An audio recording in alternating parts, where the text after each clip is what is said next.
Los videos ayudan mucho, profe. Ah, ¿les gustaron los videos? Bien. Eh, o sea que, y los han podido escuchar y todo, porque están muy lindos y son cortitos. Yo les recomiendo que hagan, que cuando estudien, ya les reitero, creo que ya se los he dicho otras veces, ¿esto lo ven? Sí, Aprovechen la tecnología, no estudien de memoria, vean videos, imágenes, van a poder, rehagan los prácticos, van a aprender mucho más que solo leyendo. Utilicen el material de la cátedra, por eso les metí en el PowerPoint los videos, porque de escuchar y de ver y repetir ustedes, ahí van a comprender la fisiología. Bueno, la otra cardiopatía que vimos era una cardiopatía cianosante, el Fallot. Siempre que hay una cardiopatía cianosante, como su nombre lo indica, hay cianosis. Para que haya cianosis, tiene que haber pasaje de sangre no oxigenada hacia la circulación sistémica. Si yo hablo de sangre no oxigenada, no es porque no tenga oxígeno, tiene, pero poco. Recuerden que la sangre venosa tiene oxígeno, pero en menor cantidad que la sangre de la circulación arterial de la circulación sistémica, ¿no? O sea que es sangre que no ha hecho el intercambio gaseoso en el pulmón. Es lo que se llama en cardiología, en hemodinamia, cortocircuito, o shunt, como quieran llamarle. Cuando escuchen ese término, significa cortocircuito. ¿Qué quiere decir? Que salteó el circuito pulmonar esa sangre. Este cortocircuito en la parte cardiovascular es extrapulmonar, porque no se hace en el pulmón también puede haber cortocircuitos. ¿Cuándo? Cuando hay sangre que no hace el intercambio gaseoso. En ese caso, ya sea porque está colapsado el pulmón, porque hay una vasoconstricción a nivel pulmonar, la sangre elude el pulmón y pasa directamente a la circulación sistémica. En ese caso, hay una cardiopatía cianosante, va a haber cianosis. Ese cortocircuito, ¿cómo tiene que ser para que sea cianosis, para que haya cianosis? De derecha a izquierda, o sea, de la circulación pulmonar hacia la circulación sistémica. Entonces pasa sangre que no se hizo el intercambio gaseoso en el pulmón directamente a la circulación sistémica. O sea que es de derecha a izquierda. En ese caso hay cardiopatía cianosante, como se daba en el Fallot, que es la cardiopatía cianosante más frecuente, que tiene 4 signos, por eso se llama tetralogía, porque tiene 4 signos. Uno de ellos es una gran comunicación interventricular, o sea, en el tabique interventricular hay un hueco, hay una comunicación, que es la que lleva a que exista un cortocircuito. Pero ese cortocircuito, para que haya cianosis, tiene que ser de derecha a izquierda, o sea, tiene que acompañarse de una presión en la circulación pulmonar más alta que desvíe la sangre hacia la aorta, o sea, la circulación sistémica, o sea, el ventrículo izquierdo y de allí a la aorta. ¿Cuándo sucede eso? Cuando hay una gran estenosis en el tracto de salida del ventrículo derecho, o sea, a nivel de la pulmonar. Cuando hay una gran estenosis quiere decir estrecho, se obstruye. Tenemos en la válvula, en lugar de permitir el pasaje, la válvula está muy obstruida, muy angostita y pasa poquita sangre por ahí.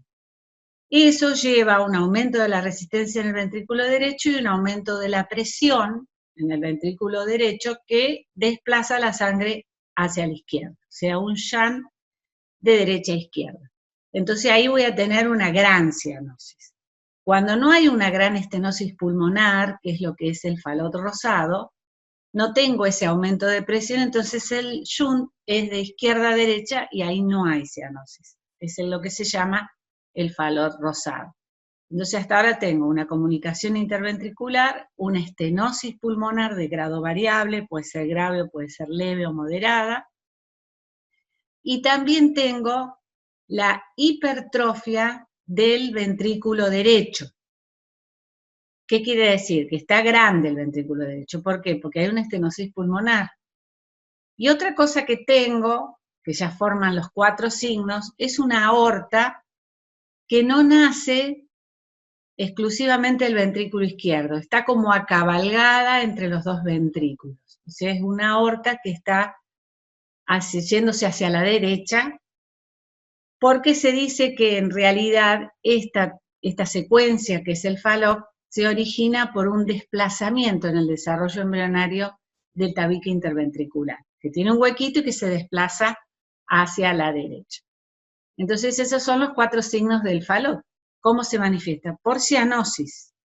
Y después tiene una serie de alteraciones a nivel de la placa, como por ejemplo la falta del arco aórtico, pulmonar, que da un aspecto, y la hipertrofia del ventrículo derecho, que da un aspecto que se le llama el corazón en sueco, o en el sueco del sueco de los holandeses, sueco, porque tiene, en lugar del arco de la pulmonar, tiene como un huequito y tiene una puntita redondeada porque el ventrículo derecho es el que está grande y no el izquierdo, como se da normalmente. Entonces ese sería el Fallot. Después tengo dentro de las cardiopatías asianóticas quiere decir sin cianosis, siempre que haya A adelante significa sin. Dentro de esas tengo el ductus arterioso persistente, que ya lo hemos visto en los prematuros.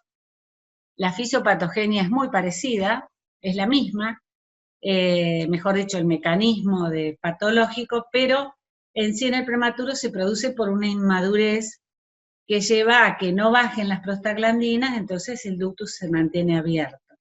En los prematuros, sobre todo complicados, que pesan menos de 1500 gramos, que han tenido una membrana hialina, es frecuente el ductus arterioso y se cierra con antiinflamatorios porque son antiprostaglandínicos. Se usa la indometacina o se usa también el ibuprofeno, incluso hay pruebas del paracetamol también. Nosotros usamos indometacina generalmente. Y anda muy bien con eso y no es necesario la cirugía. Pasemos a ver esta cardiopatía. A ver, vamos a poner presentación.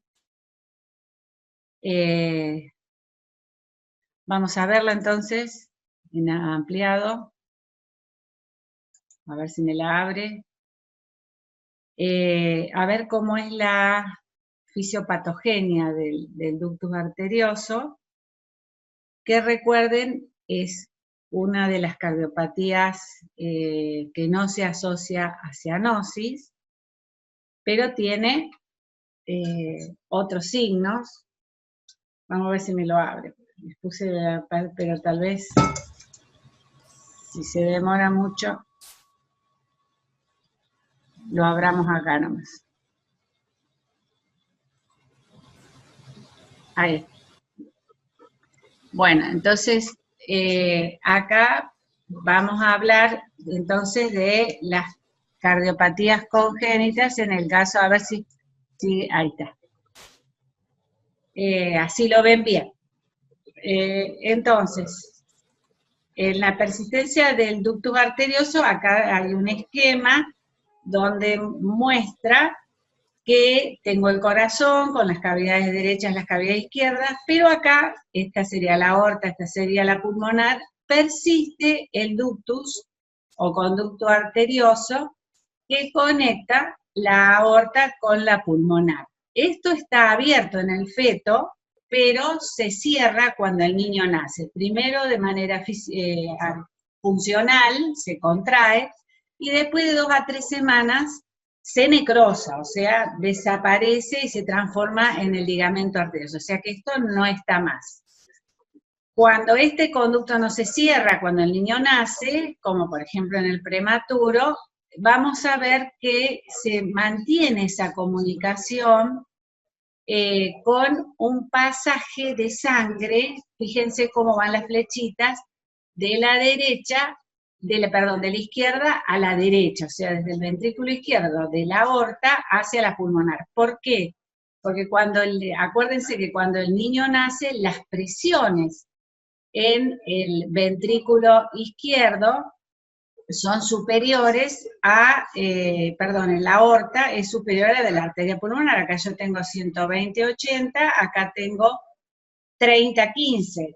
Entonces, el shunt va de izquierda a derecha. Entonces, va sangre oxigenada hacia el pulmón que retorna por las venas pulmonares, pasa al ventrículo izquierdo y de ahí a la aorta. Es toda sangre oxigenada, no tengo sangre con poco oxígeno. Por ende, no voy a tener cianosis en este caso, sino que voy a tener un aumento de la sangre que pasa de la arteria aorta a la arteria pulmonar. Si yo aumento la cantidad de sangre, esta se suma a la sangre que ya sale del ventrículo derecho y que retornó por las venas cavas a la aurícula derecha, y voy a tener entonces un aumento de la cantidad de volumen que va a llegar al pulmón, una sobrecarga de volumen hacia el ventrículo derecho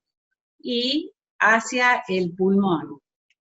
Y este pasaje de sangre que pasa tanto en la sístole como en la diástole, porque la presión de la aorta es mayor a la de la arteria pulmonar, tanto la sistólica como la diastólica, me va a dar un soplo característico, que es el soplo en maquinaria, que le llamamos nosotros, que es sistólico y diastólico, un soplo bastante importante, porque la sangre pasa tanto en la sístole como en la diástole, porque siempre las presiones en la aorta son mayores que en la arteria pulmonar.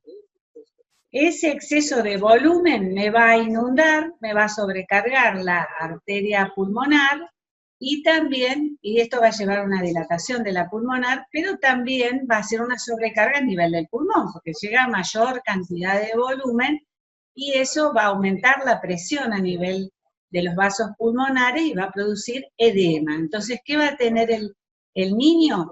Dificultad respiratoria, porque tiene edema y alteración del intercambio gaseoso. Entonces esto va a aumentar el esfuerzo respiratorio y la frecuencia respiratoria. Esto también me aumenta la predisposición a las infecciones respiratorias, siempre que hay congestión pulmonar, o sea, aumento de la cantidad de sangre, favorece las infecciones respiratorias a repetición y también la prolongación. Toda esta sangre, esta sobrecarga de volumen, va a llegar a la aurícula izquierda y se va a sobrecargar, o sea, se va a dilatar también la aurícula izquierda y ese volumen también va a ir al ventrículo izquierdo.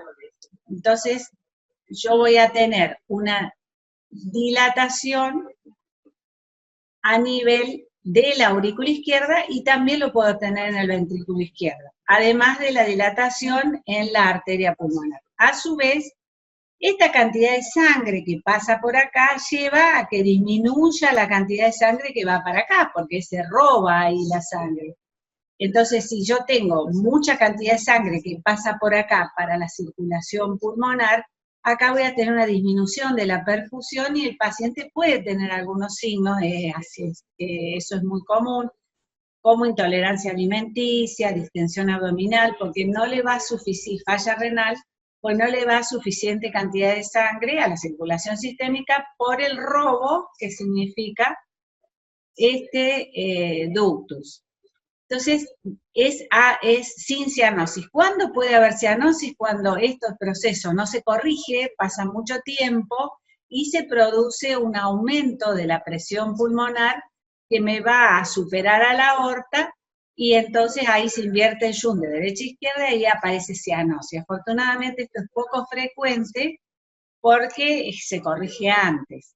Entonces, las características que yo tengo acá es un exceso de volumen en la circulación pulmonar, con congestión pulmonar, un aumento del volumen que vuelve a las cavidades izquierdas, con dilatación de las cavidades izquierdas, y la falta de cianosis y el predominio de los problemas respiratorios.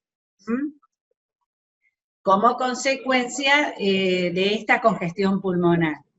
Eso, y por supuesto, ese soplo tan aparatoso que se escucha, incluso se palpa a nivel del precordio del niño. Pasamos a ver otra cardiopatía cianótica, que es muy, acianótica, perdón, que es muy frecuente, es la cardiopatía congénita más frecuente que ustedes puedan conocer, que es la comunicación interventricular, o CIB. Estas siglas que yo les pongo es como habitualmente las van a ver escritas, y son siglas casi internacionales. La CIB es una comunicación a nivel del tabique interventricular, es la más frecuente. La mayoría de las comunicaciones interventriculares se cierran solas, no se corrigen. Se manifiestan por un soplo que tiene la característica de ser un soplo muy intenso cuando son chiquitas, o sea, cuando van al cierre. Fíjense ustedes cómo el soplo, si bien es un signo de que hay alguna turbulencia a nivel del corazón, no siempre me está indicando de que la cuestión es grave. Cuando uno le dice a alguien tiene un soplo, todo el mundo se hace una historia, y la mayoría de los soplos no tienen, como decían los cardiólogos, compromiso hemodinámico. En los niños, por ejemplo, son muy frecuentes los soplos funcionales, y eso es por los flujos que generan turbulencias, por donde van pasando, especialmente a nivel de los vasos pulmonares o la aorta, pero es un soplo que no lo compromete. Y a veces, cuando la CIB es muy grande, el soplo casi no se escucha, y sin embargo el paciente está descompensado. Entonces, fíjense que el soplo es medio relativo. Si bien me indica que hay algo a nivel, alguna turbulencia, los soplos tienen una clasificación, según sea porque pasan por un lugar donde hay una obstrucción, que es un soplo que se llama soplo eyectivo, que son soplos que se caracterizan por ser de tonalidad grave, de sonidos graves, y los soplos de regurgitación, que le llamamos, que son los soplos de los cortocircuitos. Como hablábamos del ductus, por ejemplo, o de la CIB, que es por cortocircuito, por pasaje de la sangre de un lado al otro. Es un lugar donde hay mezclas. En el feto hay mezclas, ¿se acuerdan que las vimos?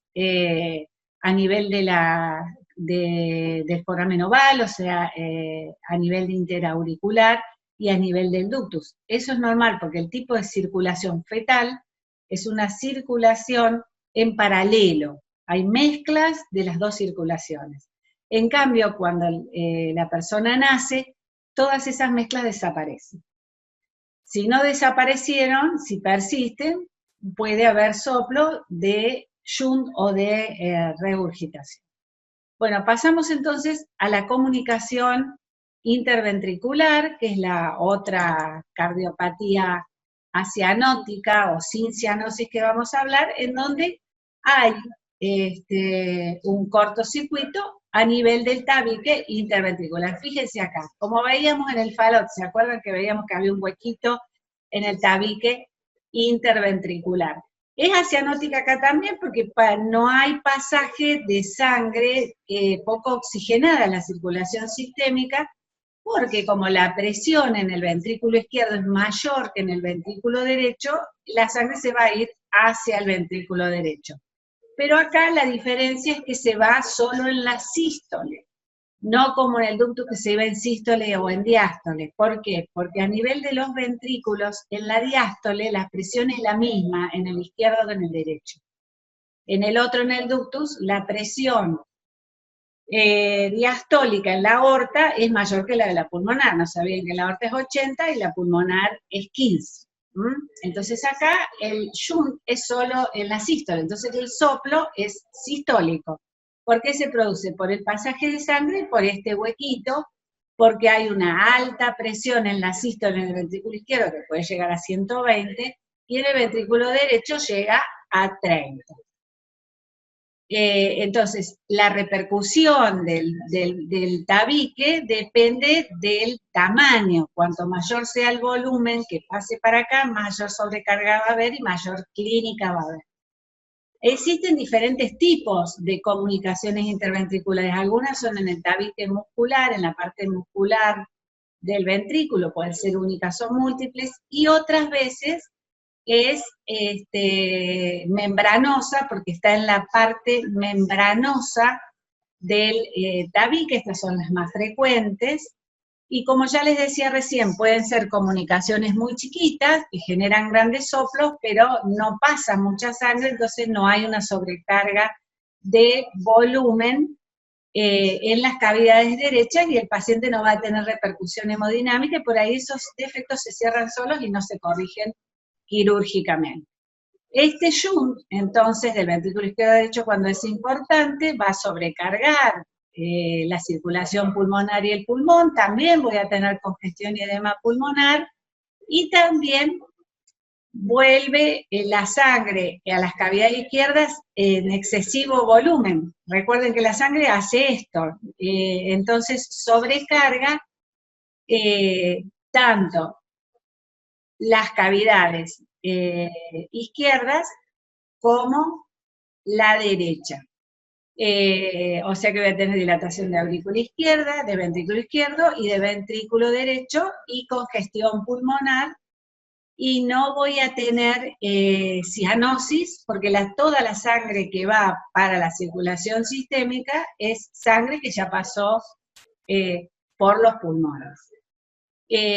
Por supuesto que si este defecto es muy grande y hay una gran sobrecarga a nivel de la circulación pulmonar y a nivel del pulmón tengo gran cantidad de congestión y edema, voy a tener alteración del intercambio gaseoso, voy a tener dificultad respiratoria y un aumento también de las infecciones respiratorias que tienen una muy mala evolución por la gran congestión que a nivel del pulmón.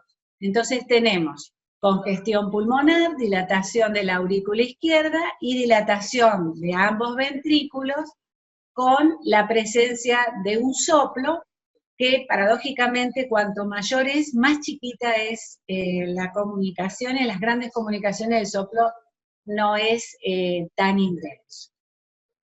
Bueno, entonces, esta sería la cardiopatía acianótica más frecuente. Yo le diría de todas las cardiopatías es la más frecuente, de todas. Profe, ¿por eso es característico que se le diga soplo holosistólico? ¿Por esa impresión? Holosistólico quiere decir, ustedes no se prendan mucho esta terminología porque es muy técnica médica, pero holo es todo, abarca toda la sístole. Eso quiere decir holosistólico, porque el shunt es permanente, pero acuérdense que el shunt, el cortocircuito, es de izquierda a derecha, o sea que sobrecarga la circulación pulmonar.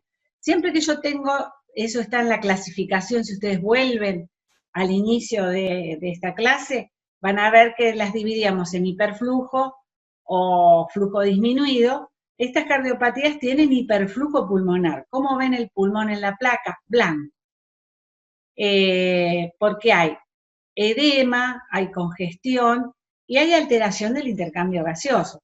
Esto lleva a mecanismos compensatorios con taquipnea, el paciente se alimenta mal, es muy frecuente que el niño, que la madre les diga que se cansa mucho cuando toma la teta, cuando toma la mamadera, que transpira, que se pone pálido, y porque tiene esa gran alteración en el intercambio gaseoso que lleva a que con el esfuerzo eso se agrave. Cuando se alimenta, para el niño es un esfuerzo. Entonces, eso se va a manifestar de esta manera. Ustedes, bueno, ayer fue un día especial en la Argentina, se murió el jugador de fútbol más importante que hemos tenido de todos los tiempos, jugador que llevaba a la Argentina adentro, digamos, con sus cuestiones, pero uno lo admiraba o lo admira como era de jugador y la pasión que le ponía al juego. Bueno, el resultado de la autopsia, ¿qué dice? Tenía una miocardiopatía dilatada, que suele darse por ahí también. Ustedes saben que está el corazón de la persona que consume cocaína, ¿no es cierto? No sé mucho del tema, pero algo tiene que ver. Y tenía una miocardiopatía dilatada e hizo una insuficiencia cardíaca aguda con edema agudo de pulmón. ¿Por qué? Porque falló, digamos, había una sobrecarga de volumen por el mal vaciamiento del ventrículo izquierdo debido a la miocardiopatía dilatada, que llevaba a una gran congestión pulmonar y bueno, en un momento claudicó. Pero esa congestión pulmonar lo llevaba a que estuviera siempre agitado, edematizado, y bueno, y termina con la muerte de Maradona. Lo que tenemos que ver es que esta sobrecarga de volumen a nivel del pulmón genera este tipo de desenlaces. Por eso, a veces, ya les adelanto, una de las terapias alternativas, paliativas, o sea, de protección en neonatología, no hablo de adultos porque no es mi especialidad, es lo que se llama, que lo van a leer en el PowerPoint, el cerclaje de la pulmonar. Cerclaje cierre. Entonces, cierran un poquito la pulmonar para disminuir la cantidad de volumen que llega al pulmón y disminuir de esta manera la congestión. ¿Por qué? Porque ese chico con alteración de intercambio gaseoso va a tener respiración ineficaz, va a tener alimentación ineficaz, va a tener una falta de calorías para el crecimiento, un retraso de su crecimiento, y los niños para la cirugía tienen que llegar con un peso de aproximadamente 6 a 8 kilos para hacer la circulación extracorpórea y operarlos.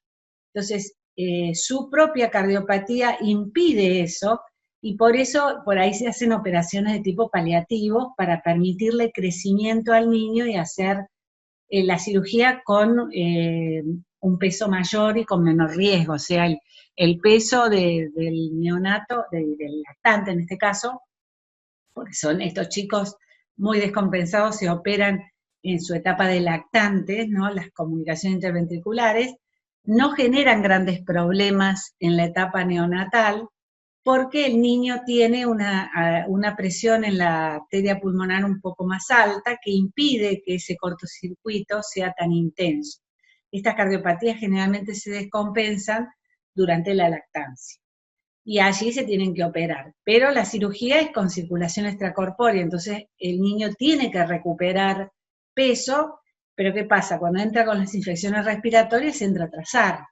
Por eso son chicos que muchas veces se hace profilaxis de la bronquiolitis, ABCR, porque si no el pronóstico es complejo. Bueno, vamos. Tengo una pregunta. Sí. ¿A todas las personas con C y B se les puede escuchar una extrasístole en el pulso o es en algunos casos? Y yo creo que la arritmia en el pulso en los pacientes con comunicación interventriculares se producen cuando hay grandes dilataciones, sobre todo que afecten las aurículas, o sea, pues, se me ocurre a mí, porque no es un signo cardinal. Puede ser cuando esté descompensado, pero no de inicio, al menos que yo sepa. Las extrasístoles se me ocurre que se pueden producir porque hay una gran dilatación y que se afecta la comunicación entre, te dispara un foco, cuando hay una extrasístole hay un foco que toma el comando en las aurículas y que las descarga, ¿no es cierto? O sea que me imagino que la dilatación auricular puede llevar a que algunas fibras musculares tomen el comando y te larguen la arritmia, o bien que haya alguna vía que conduzca el impulso de la aurícula al ventrículo salteando el nódulo AB. Se me ocurre a mí, pero no es un signo cardinal. Gracias, se lo pregunté porque usted justo lo había explicado y yo me había quedado pensando, porque yo tengo un CIB y a mí se me escuchan extrasístole y por eso me había quedado pensando en esa parte. No, pero no, no te sugestiones, porque no, ya entendí, gracias. No tiene nada que ver. La arritmia va por otro lado. Recuerden que las arritmias tienen que ver con el sistema de conducción, que lo que sí, el sistema de conducción son fibras musculares cardíacas especializadas que conducen nódulos sinoauriculares, la zona de desembocadura de la vena cava superior en la aurícula derecha, nódulo AB que está mucho más abajo, ya en la comunicación con el ventrículo, y después tenemos el haz de His, las ramas derecha e izquierda, y la red de Purkinje, que me difunde todo el impulso a los dos ventrículos. Las extrasístoles se originan cuando yo tengo un conjunto de fibras que me descargan, ya sea la aurícula o el ventrículo, por fuera de este sistema de conducción. Son focos arritmógenos. Bueno, pasamos a la comunicación interauricular. Esta cardiopatía debe ser una de las que más frecuentemente se subdiagnostica. A veces pasa desapercibida porque no siempre tiene soplo. El soplo no se produce por la comunicación entre las aurículas, sino que se produce por la turbulencia que se produce por la sobrecarga de volumen que sale a nivel del ventrículo derecho. Sí hay un desdoblamiento del segundo ruido que es fijo, que no tiene un retardo como normalmente hay entre la aorta y la pulmonar, pero es una cardiopatía que se diagnostica tarde y se opera generalmente en la edad preescolar. Es mucho menos frecuente que la comunicación interventricular, y las comunicaciones, el zoom que se produce es menos importante porque las presiones a nivel de las aurículas son más bajas que a nivel de los ventrículos. No es el foramen oval el sitio de la comunicación interauricular. El foramen oval se cierra generalmente, cuando el neonato nace, si nace bien, cuando aumenta el retorno en la aurícula izquierda, ya aumentan las presiones en la aurícula izquierda y deja de pasar, porque la anatomía del foramen oval lleva a que no haya un pasaje de la aurícula izquierda a la derecha. Se tapa, se cierra y queda una depresión nada más ahí. Las comunicaciones interauriculares se producen en otros lugares, tienen distintos nombres: ostium primum, ostium secundum, infundibular, o del seno venoso, de acuerdo al lugar donde se produce. Pero sepan que es una comunicación entre las dos aurículas, y también que genera una cardiopatía sin cianosis al comienzo. Todas estas cardiopatías que producen una congestión pulmonar, con el tiempo, si no se diagnostican a tiempo, generan la congestión estante en el pulmón, que generan una reactividad en los vasos pulmonares, aumentan las presiones pulmonares y se invierte el shunt. Pasa de derecha a izquierda. Ya cuando tengo shunt de derecha a izquierda, ahí aparece cianosis. ¿Quiénes suelen hacer que tienen frecuentemente comunicaciones interauriculares? Hay una malformación, esto ya lo hemos dicho en fisiopatología, y se los digo ahora, y no sé, creo que en el PowerPoint algo he puesto, pero no puse cuál, que es el Down. La trisomía 21 se acompaña frecuentemente de comunicaciones interauriculares o incluso que afectan la parte inicial del tabique interventricular, la válvula tricúspide o la mitral, que es lo que se llama el canal AB, porque tengo comunicación entre las 4 cavidades. Y es frecuente en el Down, no se sabe bien por qué, la hipertensión pulmonar en estas comunicaciones y la cianosis bastante precoz, algo que en una persona con comunicación interauricular le puede llevar 15, 20 años, en el Down por ahí se manifiesta mucho antes y tiene una elevada mortalidad. Pero se da en el síndrome de Down. Sepan que es la cardiopatía más frecuente, una de las más frecuentes que se asocia a la trisomía 21 o síndrome de Down. Bueno, vamos a ver el videíto de, ya que es el último, de la comunicación interauricular. Estos véanlo muchas veces y van a ver cómo van a llegar a comprender lo que es la circulación fetal incluso. Fíjense que entonces el huequito está aquí, en el tabique interauricular, y entonces el cortocircuito también va a ser de izquierda a derecha, y a la circulación sistémica va sangre oxigenada, pero aquí va a haber una sobrecarga de volumen, como pasa en la CIB también o en el ductus. Este orificio entonces puede estar acá en la parte media, llamarse ostium secundum, o puede estar en la parte baja y llamarse ostium primum, o puede estar en la parte alta y llamarse del seno venoso. Entonces, este cortocircuito lleva un aumento de volumen que pasa a la aurícula derecha, este exceso de volumen pasa al ventrículo derecho, y de allí a la pulmonar. Esto va a generar dilatación en la aurícula derecha y en el ventrículo derecho, y esta cantidad de sangre que llega al pulmón va a producir una sobrecarga a nivel pulmonar o congestión pulmonar.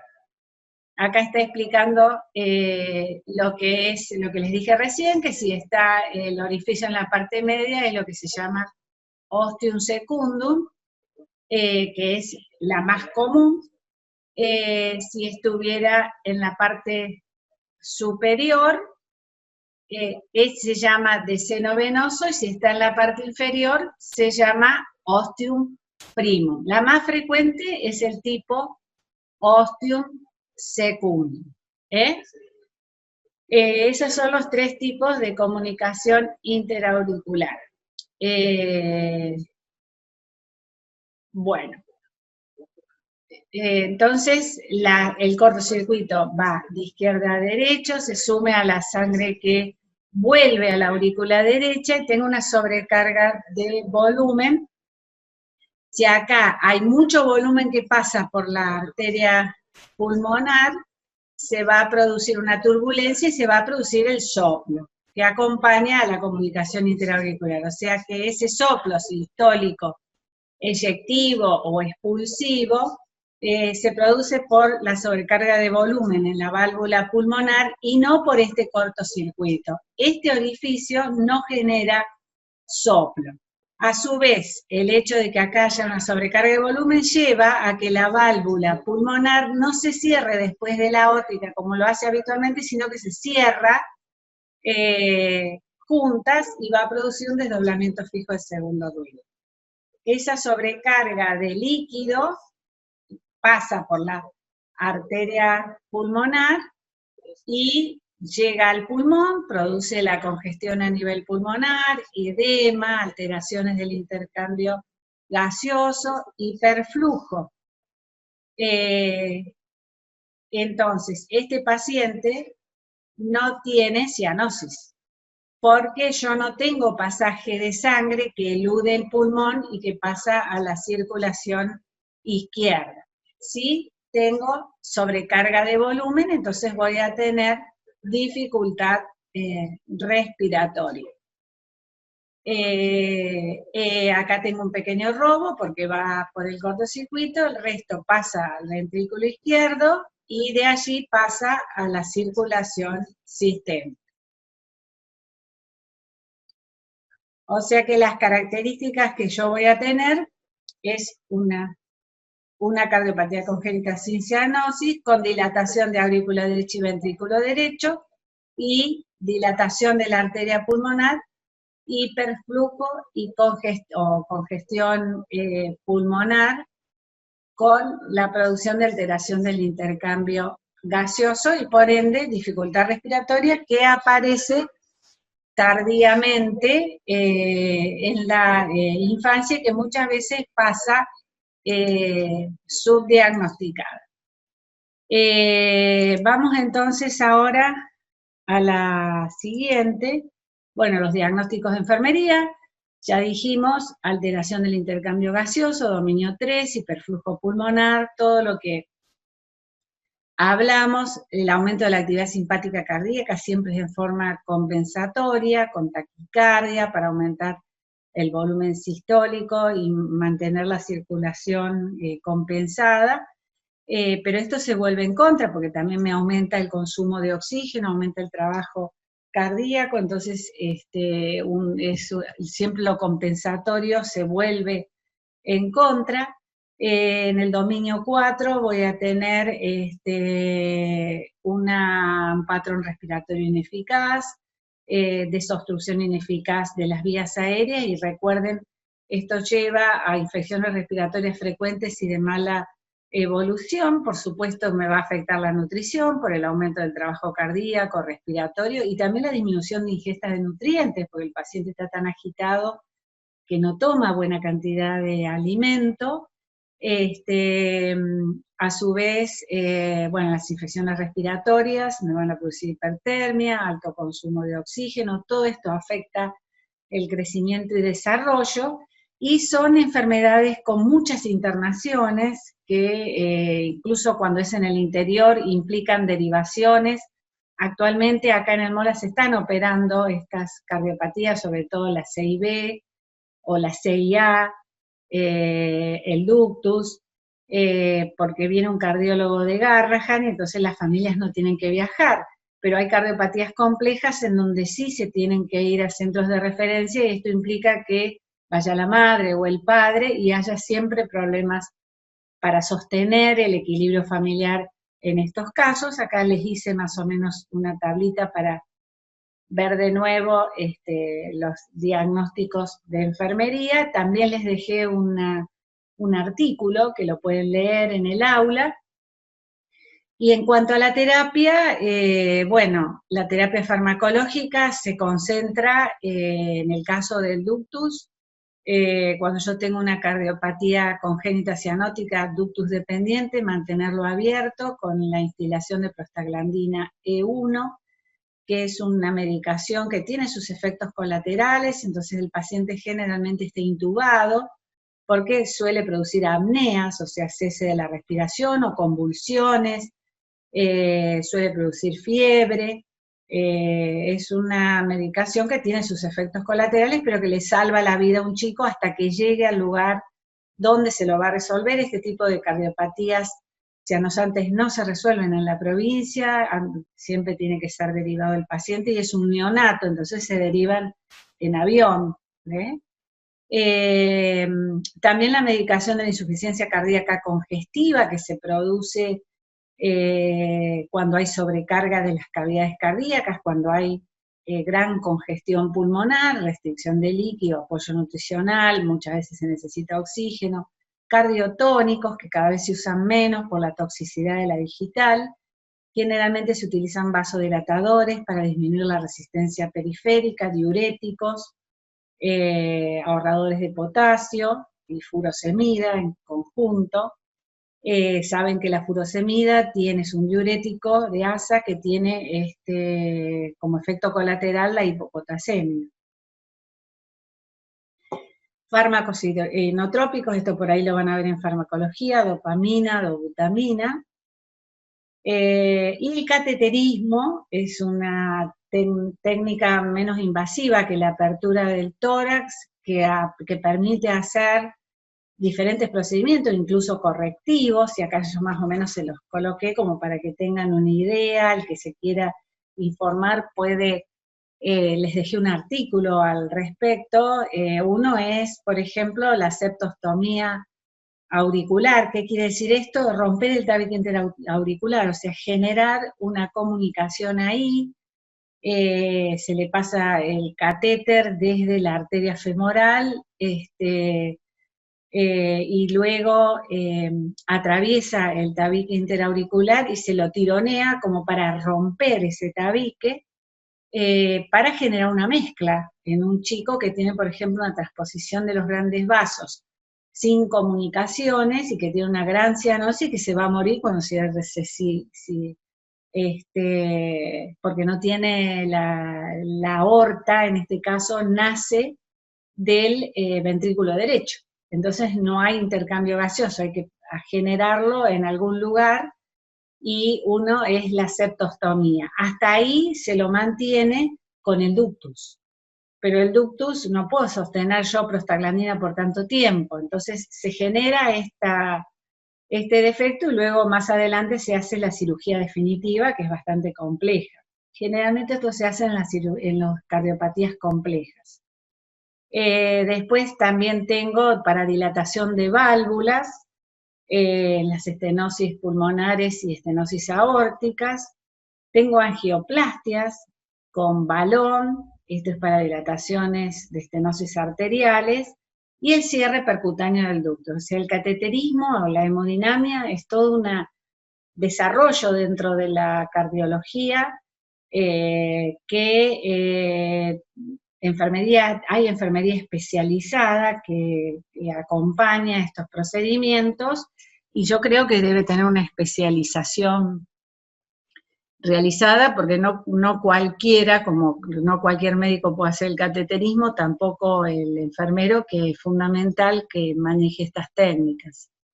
Tenemos también la colocación de stent, que se usan, por ahí se colocan en el ductus, en el síndrome del corazón izquierdo hipoplásico, que quiere decir que tiene un corazón izquierdo que no se ha desarrollado por una obstrucción en la salida del ventrículo izquierdo a nivel de la aorta, antes del ductus arterioso, o sea, lo que se llama la coartación preductal de la aorta, que es una cardiopatía que antiguamente los chicos se morían directamente. Ahora está teniendo sobrevida, se operan en grandes centros, en Garrahan, creería que en La Plata también, en el Sor María Ludovica, en centros donde hay cardiólogos que hacen exclusivamente esto. Entonces son muy específicas y muchas veces esperando, a veces se necesita el trasplante cardíaco, entonces le colocan un stent en el ductus y lo mantienen al ductus hasta que se pueda hacer el trasplante. Las cirugías correctivas, fíjense que se necesita un peso del niño superior a 3 kilos, hay que engordar un neonato con estos problemas. Y lo que yo les hablaba, la cirugía paliativa, cuando veíamos el tema del gran cortocircuito de izquierda a derecha, o sea, sistémico pulmonar, donde se hace el cerclaje de la pulmonar, este es el nombre, porque se llamaba así el cirujano que la ideó, Blalock Taussig, que es una práctica que se hace a veces en las grandes comunicaciones interventriculares, las grandes CIB, pero es paliativa, o sea que después se hace la cirugía definitiva, se lo hace para permitir que el niño crezca y poder hacer la cirugía definitiva. No, perdón, esta no, la Blalock Taussig, discúlpenme, borren la Blalock Taussig es la comunicación sistémico-pulmonar que se hace entre la subclavia y la pulmonar cuando yo tengo una cardiopatía cianosante.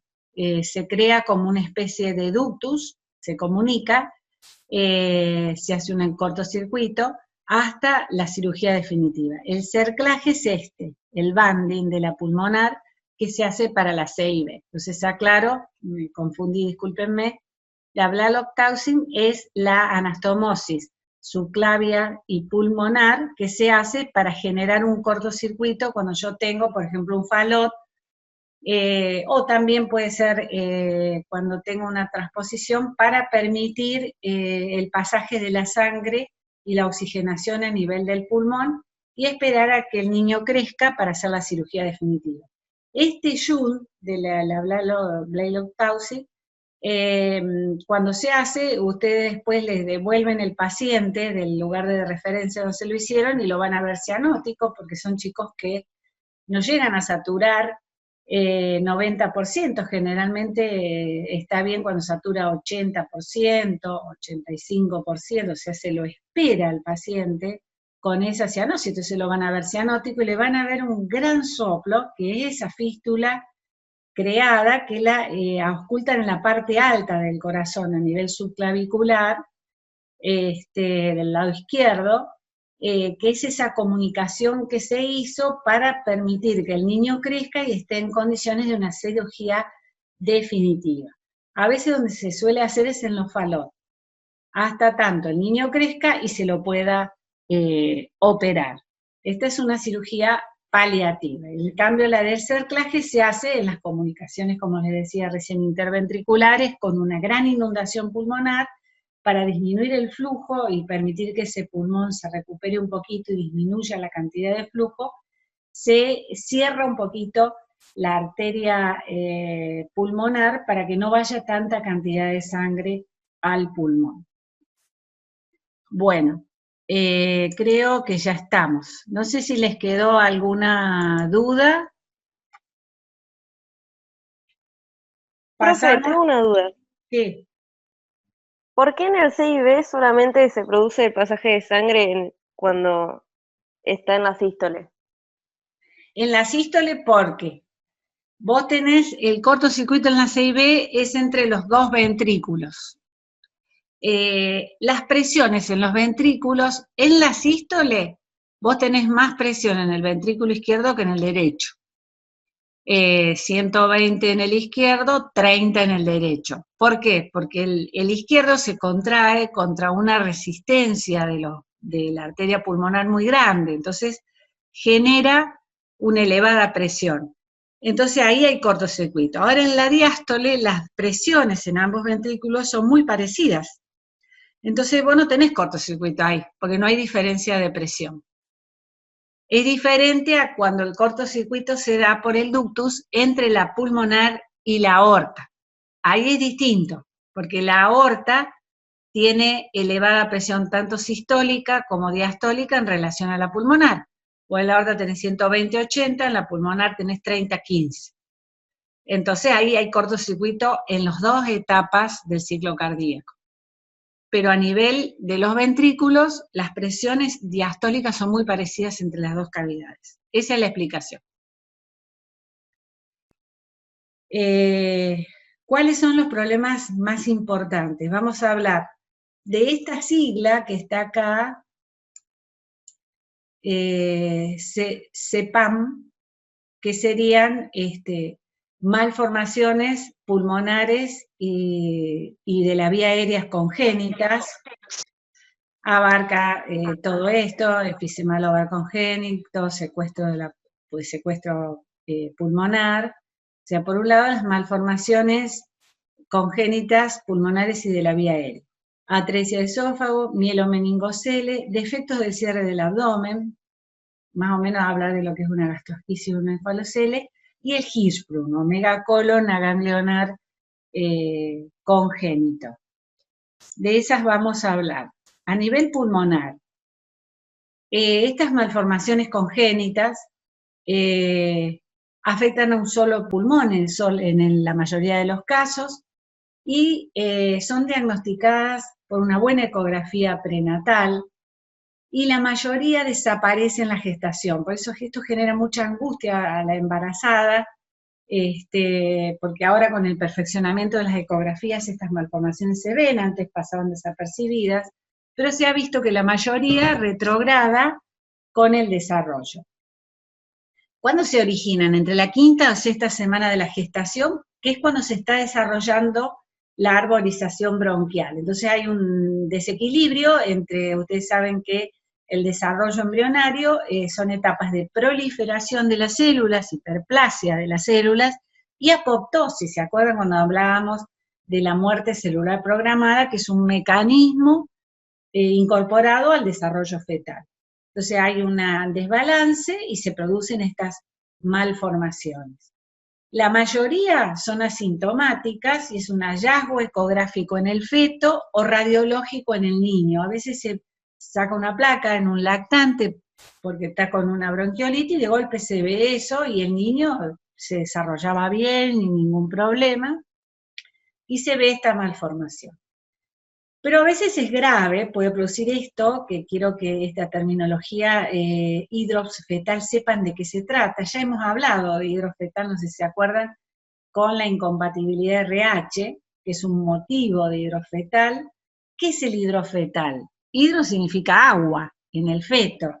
Es la presencia de líquido en 2 o más compartimientos orgánicos. Eso es el hidrofetal. ¿A dónde se encuentra? En tórax, en abdomen, celular subcutáneo o pericardio. Es un hallazgo ecográfico. Este hidrofetal, cuando es causado por malformaciones de la vía aérea que comprimen la vena cava superior, suele ser un hidro muy importante y causa la mortalidad del feto. El hidrofetal también causa la mortalidad en la incompatibilidad de RH, y eso lleva a que se deba hacer tratamiento intraútero. Y acá también, ustedes no sé si saben que hay cirugías que se hacen en el feto, que algunas son abiertas y otras son cerradas. En este caso se debe hacer cirugía para que ese niño siga viviendo, si no se va a morir. Porque se comprime la vena cava superior y con ello se comprime un vaso que lleva la sangre al corazón, entonces genera el hidrofetal por el juego de presiones que se producen en el feto y las fallas a nivel de la circulación. En los niños, cuando nacen con este defecto, suelen tener insuficiencia ventilatoria o respiración ineficaz, si queremos hablar de un diagnóstico de enfermería, infecciones lobares, o sea, neumonías, lobar, lóbulo pulmonar recurrentes, o quistes inflados a nivel del pulmón y neumotórax. Estas son las sintomatologías que se generan porque son verdaderas dilataciones de los alvéolos pulmonares o del tejido intrapulmonar que a veces se rompen y me producen neumotórax. Más o menos estas suelen ser las imágenes. Fíjense un pulmón derecho bien insuflado que desplaza al izquierdo e incluso medio lo colapsa, acá casi que ni lo vemos, y desplaza el corazón y el mediastino, y vemos como unos tabiques acá. Son verdaderas bulas, como se llaman, o sea, dilataciones aéreas que a veces se rompen y pueden ocasionar neumotórax. Acá lo vemos en una resonancia, en un corte transversal, se ve todas esas dilataciones, sería esto, pero vemos espacios aéreos con mucho aire y atención que me desplazan el corazón y el otro pulmón hacia el lado contrario, incluso parte del pulmón está colapsado del otro lado. Entonces se generan verdaderos cuadros respiratorios que descompensan el niño y que llevan a la necesidad de la cirugía. Acá vemos otro, fíjense, que es medio parecido al anterior, fíjense los tabiques, ¿no? Las bulas que se ven con el desplazamiento y la herniación de este pulmón que me desplaza el mediastino y el pulmón del otro lado también funciona mal por eso, ¿no? Bueno, estas serían las malformaciones a nivel de la vía aérea. Ustedes me dirán, ¿cómo veo ese niño? Por suerte, gracias al control del embarazo, y esto resalta la importancia del control, los controles de la embarazada y los controles precoces porque estas malformaciones se ven desde las etapas precoces del embarazo, y se hace un verdadero seguimiento del niño. Entonces generalmente nacen ya con el diagnóstico, entonces es mucho más sencillo. Y si no, se lo ve generalmente con una taquipnea persistente, con una respiración ineficaz, un niño que tiene dificultad para alimentarse por eso. Entonces lleva a que se haga una placa de tórax y nos encontramos con estas imágenes. ¿Qué se hace? Cirugía. El abordaje es quirúrgico. No siempre los cirujanos lo resuelven, y a veces estos pacientes son derivados a otros centros que tienen cirujanos de tórax. Otras veces se han resuelto acá. Entonces van a generar, cuando son derivados, problemas familiares, como para que ustedes lo miren desde el punto de vista del diagnóstico de enfermería, ¿no? Bueno, la atresia del esófago es otra malformación que tiene su frecuencia, que llevó durante mucho tiempo al pasaje de la sonda hasta el estómago, yo se los he dicho eso. En sí, lo que se pretende es ver que el esófago esté íntegro, entonces yo paso la sonda orogástrica, me llega hasta el estómago y aspiro contenido gástrico. Así se descartaban siempre las atresias de esófago. Actualmente también la ecografía bien hecha y en tiempo y forma también me permite que este niño nazca con diagnóstico. ¿Cuáles son las más frecuentes, las atresias? Hay distintos tipos. Atresia, ustedes saben, cuando yo hablo de atresia, hablo de oclusión. Siempre que hablo de atresia estoy hablando de un órgano canalicular, como es el esófago, pero puedo tener atresia en otros lugares. También lo tengo en las válvulas cardíacas o en los vasos pulmonar o aórtico. En sí es obstrucción de un órgano canalicular, en este caso el esófago.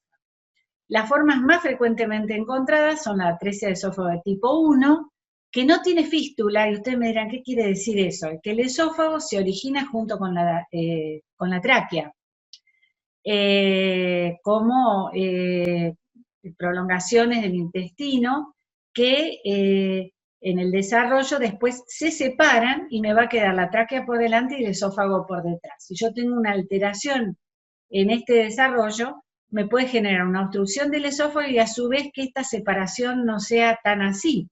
Entonces me va a producir una fístula, que es una comunicación entre la tráquea y el esófago.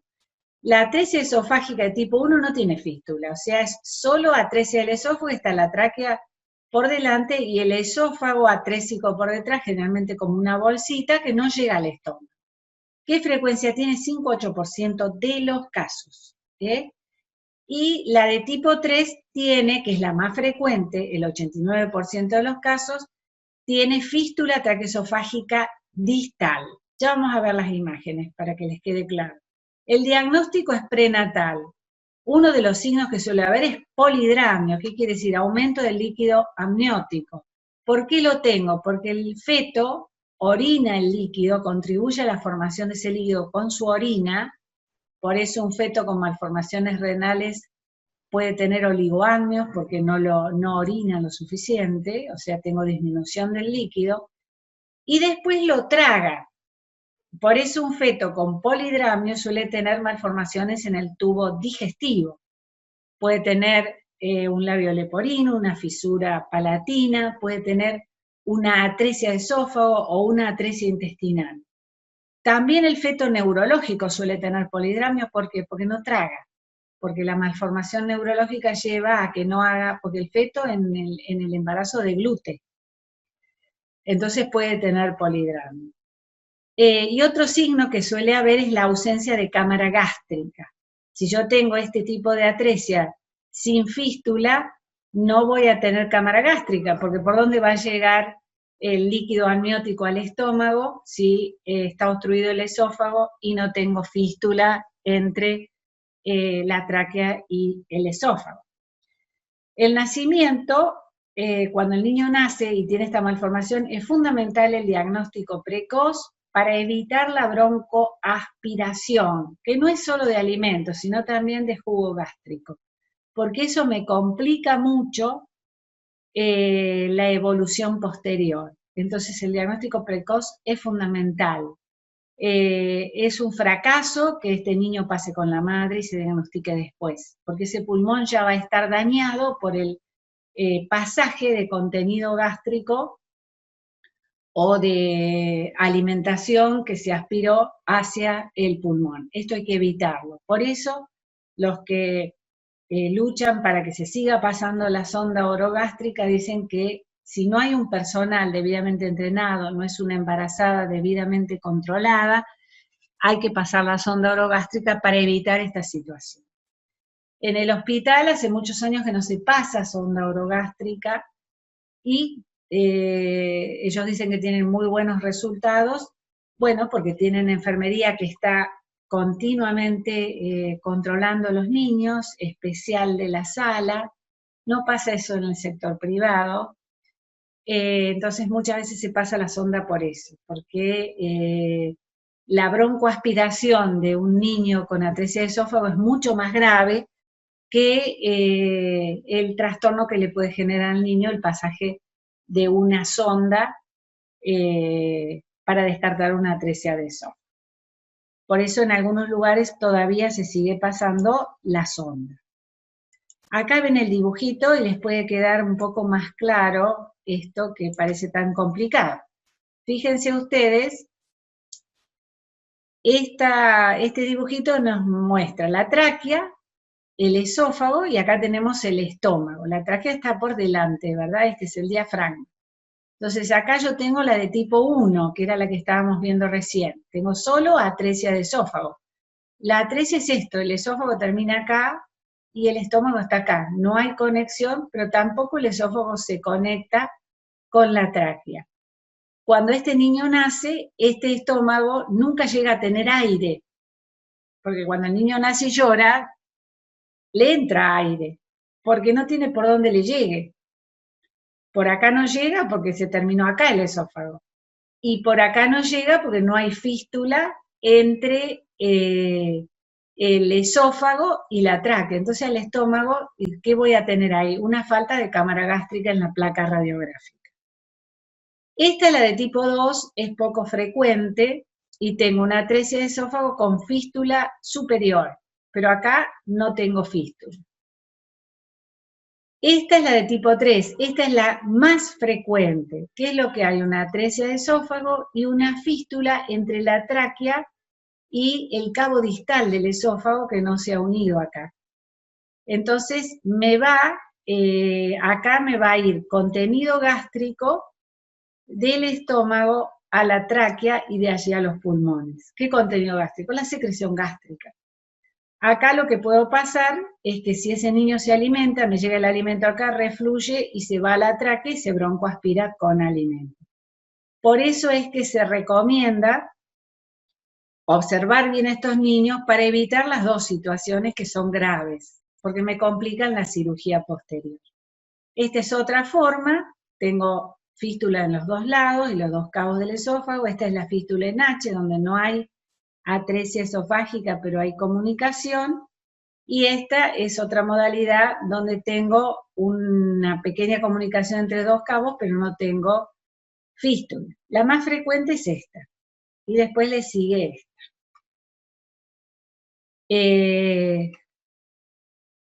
Vamos a pasar a la siguiente.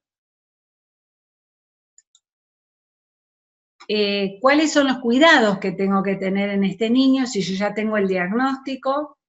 Este niño, por supuesto, ingresa a terapia de urgencia. Entonces, cuido la termorregulación, se lo coloca en posición semisentada, alternándolo en la de tipo 1 con la posición en prono y Trendelenburg, porque acuérdense que en la de tipo 1 tengo un cabo superior que está acumulando secreciones continuamente. ¿Qué acumula? Saliva. Porque la saliva no va a ir para ningún lado, entonces ese chico tiene que estar drenando continuamente las secreciones para que no se me vayan al pulmón, porque todo eso tiene enzimas y me van a dañar el pulmón. En el cabo superior se coloca esta sonda que se llama de replode, porque esta persona es la que ideó la sonda, que es una sonda de doble luz. Fíjense que es una sonda dentro de la otra, tiene fenestrada. Acá está la sonda adentro de la otra, que se mete en el cabo superior del esófago y por dentro se coloca la sonda que aspira la secreción permanentemente. ¿Por qué se hace esto? Para evitar el daño de la mucosa esofágica, que si yo coloco directamente la sonda con la presión negativa que genero, voy a dañar la mucosa esofágica. Entonces se le coloca una sonda que está continuamente aspirando para que ese niño no se aspire las secreciones hacia el pulmón. Por supuesto, se operan y la cirugía se hace lo antes posible, son distintas técnicas, no viene el caso decirlo, son pacientes que muchas veces entran en respirador para la recuperación posterior, pero lo que se tiende a hacer, si yo tengo una atresia con los dos cabos del esófago, como es la de tipo 3, cerca, se hace la anastomosis de entrada, o sea, se la corrige totalmente, se cierra la fístula, se le deja una sonda permanente, y guay que se saque esa sonda, ¿no? Después se ligan los insultos del cirujano infantil porque el chico se sacó la sonda, porque de esa zona se puede volver a estenosar porque hay una sutura. Entonces la sonda se coloca en la zona de unión para que eso se cicatrice sobre la sonda, y después es muy frecuente que necesite dilataciones posteriores porque la cicatriz genera estenosis. Bueno, esto es una complicación, pero lo que se evita es la broncoaspiración del niño y la cirugía inmediata. El mielomeningocele es otra malformación que suele tener su frecuencia. Antiguamente era 1 cada 1000 recién nacidos, en La Pampa se hacen aproximadamente unos 5000 partos anuales, más o menos, o sea que podemos tener unas 5 en un año, teníamos. Ahora, por suerte, ha disminuido su frecuencia 1 en 3000 desde que se usa el ácido fólico en la embarazada y también se enriquecen las harinas con ácido fólico, entonces ha disminuido mucho su frecuencia. ¿Qué es el mielomeningocele? La falta de cierre del tubo neural embrionario de las vértebras y de los tejidos paravertebrales, que me deja una médula espinal fetal expuesta a la cavidad amniótica, o sea, al líquido amniótico. Ustedes tengan en cuenta que ese líquido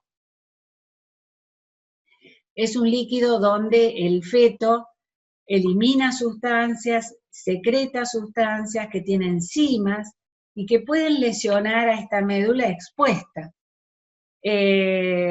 Habitualmente se hace una cirugía postnatal que en el 85% de los casos tiene, y se hace obviamente, tiene complicaciones como hidrocefalia, defectos neurológicos, sensoriales, motores, sobre todo en los miembros inferiores, porque se da en la columna lumbosacra, y en el periné se altera la función del esfínter vesical y anal, con alteraciones en la motilidad intestinal y vesical. Es frecuente la vejiga neurogénica, por ejemplo, una vejiga que no se vacía bien y que requiere cateterización frecuente. Y los déficits cognitivos son de grado variable. La hidrocefalia, ¿por qué se produce? Porque la médula espinal tiene como un anclaje en la columna que lleva a que haya una pequeña herniación en el agujero occipital y que se obstruye la circulación del líquido cefalorraquídeo. Entonces es frecuente que se necesite colocar una válvula de derivación peritoneal. Son niños bastante complejos. Se dice que el daño, todo esto es generado por el daño de la médula expuesta al líquido amniótico. La médula se lesiona primero por el defecto del cierre y después por la exposición al líquido amniótico. Dice que este es el mayor daño. Por eso actualmente en los centros de referencia, no sé si en Argentina se hace, se está haciendo cirugía fetal abierta entre las semanas 19 y 26 de la gestación. Creería que acá esta cirugía no está a disposición, que se está haciendo en Estados Unidos y todavía está en la etapa, como decimos, de fase 3 de investigación. No tengo conocimiento de que se haga en el país, pero se dice que esta cirugía a fetal abierta, o sea, se saca el feto y se opera, que tiene su mortalidad obviamente, ha disminuido este tipo de secuelas que se ven en la cirugía postnatal. Acá, por lo menos en los pacientes que yo manejo, y en Buenos Aires, se hace cirugía postnatal. O sea, se opera y se coloca la válvula, porque la hidrocefalia es una de las complicaciones más frecuentes que suele tener el mielomeningocele. Fíjense acá, este es un mielomeningocele cerrado, porque fíjense que está cubierto, ¿ves? En la zona lumbosacra está cubierto, otros no tienen las meninges y sale líquido por ahí. Acá lo ven, cómo es que se produce una falta de cierre, tanto de los tejidos óseos y musculares y tejido conectivo, y la salida del saco meningio y de la médula por ahí.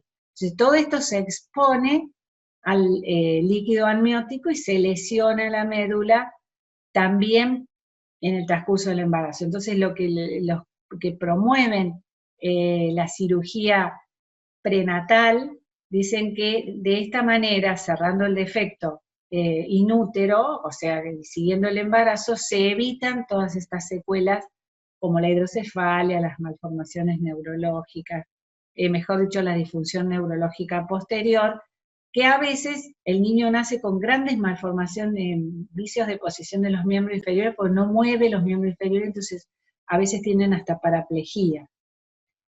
La ingesta de ácido fólico, antes se aconseja que la mujer ya cuando planifica su embarazo comience. ¿Por qué el ácido fólico? Porque suele ser una vitamina que se ingiere poco en la dieta, que está muy presente a nivel de los vegetales, y por ahí no ingerimos la cantidad adecuada. Entonces, por eso se recomienda tomarla desde antes de planificar un embarazo, y una mamá que haya tenido un bebé con este problema, se le duplica la dosis en el embarazo siguiente de ácido fólico. Les puedo asegurar que ha dado resultados, o sea que esto ha sido algo de la medicina preventiva realmente muy eficaz en la neonatología. Otros defectos de cierre son los defectos a nivel de la pared abdominal, que también son defectos a nivel muscular, no se cierra la pared. Hay que saber que en el desarrollo el intestino se desarrolla por fuera de la cavidad abdominal y después reingresa a la cavidad. A veces esto no se produce y se producen estos problemas. A veces ingresa y rota mal y se producen las malrotaciones. O sea, estas son las malformaciones a nivel abdominal. Hay una diferencia entre la gastrosquisis y el onfalocele. La gastrosquisis es un defecto a la derecha de la línea media del abdomen con una evisceración del intestino a la cavidad amniótica. Acá también vamos a tener una exposición de las vísceras al líquido amniótico. En este caso el cordón umbilical es normal y las vísceras que están evisceradas no tienen saco, o sea, no tienen ninguna membrana que las cubra. Las paredes intestinales suelen estar inflamadas, fibróticas por el contacto con el líquido o por isquemia, y esto va a afectar su motilidad peristáltica. Ha aumentado su frecuencia en madres adolescentes con historias de consumo de sustancias, en especial de cocaína. Actualmente se recomienda un parto antes de se madura el niño y se lo saca a las 34 semanas para reducir la lesión de las vísceras intestinales por el líquido amniótico. Y cuando el niño nace se hace una reducción total, o sea, se reintroducen las vísceras y se cierra el defecto, ni bien el niño nace. El onfalocele se diferencia de la gastrosquisis porque acá la herniación de las vísceras tienen un saco o membrana y se produce a nivel del cordón umbilical. Lo que sucede acá es una falta de la reintroducción del intestino al abdomen durante su desarrollo. Esta se suele asociar, así como acá se asociaba a factores que no son genéticos, sino que tienen que ver con los hábitos, acá sí hay antecedentes genéticos o cromosómicos, suelen ser frecuentes, por ejemplo, las trisomías, sobre todo la 18 o la trisomía 13, y el 50% de los casos tiene malformaciones asociadas, según el tamaño del defecto y las vísceras que contienen, por ejemplo, si tiene hígado o no, son las técnicas. Se lo cierra de manera primaria, como en la gastrosquisis, o bien se le pone un silo, ustedes dirán que es el silo, ya se los voy a mostrar. Se llama silo por el silo de almacenamiento de los cereales, el silo que existía antes, donde se ponían los cereales, por eso se llama silo, y reducción progresiva de las vísceras, hasta que se colocan totalmente en la cavidad abdominal. Otras veces, como la cavidad abdominal no tiene suficiente capacidad, se lo cubre con la piel y se lo trata después como una evisceración en el futuro. Vamos a ver la gastrosquisis. Fíjense que está el cordón a la izquierda, a la derecha tengo todo el triperío salido, que se lo ve bastante dematizado, con exudado incluso, pero no se ha producido a nivel del cordón. El cordón queda desplazado. Esto se introduce todo y se cierra. Profe, ¿es por un defecto en el peritoneo? No entendí bien esa parte. No, en la pared abdominal. Ah, bien. No tiene peritoneo, el peritoneo no se desarrolló, está todo al aire. Es un defecto de cierre de la pared abdominal. Se dice que hay un accidente vascular, que por ahí la cocaína como es vasoconstrictora la favorece, entonces no se cierra la pared abdominal. ¿Cómo se hace si les nace esto en algún que puede pasar? Afortunadamente la ecografía prenatal, el chico nace ya con el diagnóstico, entonces nace en un centro de referencia. Pero si no tengo ecografía les puede pasar que nace el niño y lo vemos así, ¿no? A mí en épocas pasadas me ha pasado. Afortunadamente ahora no, ya nacen con el diagnóstico. ¿Cómo se hacemos? Tenemos que colocar todas estas vísceras en una bolsita, por ahí se utilizan incluso los sachets de hemoterapia que se usan para almacenar la sangre, se la envuelve para que no pierda líquido y temperatura el paciente.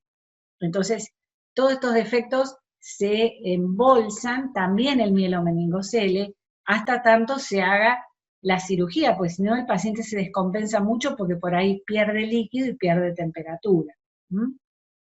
Son pacientes muy complejos. Acá tenemos los onfaloceles, fíjense, ven que el cordón está en la puntita.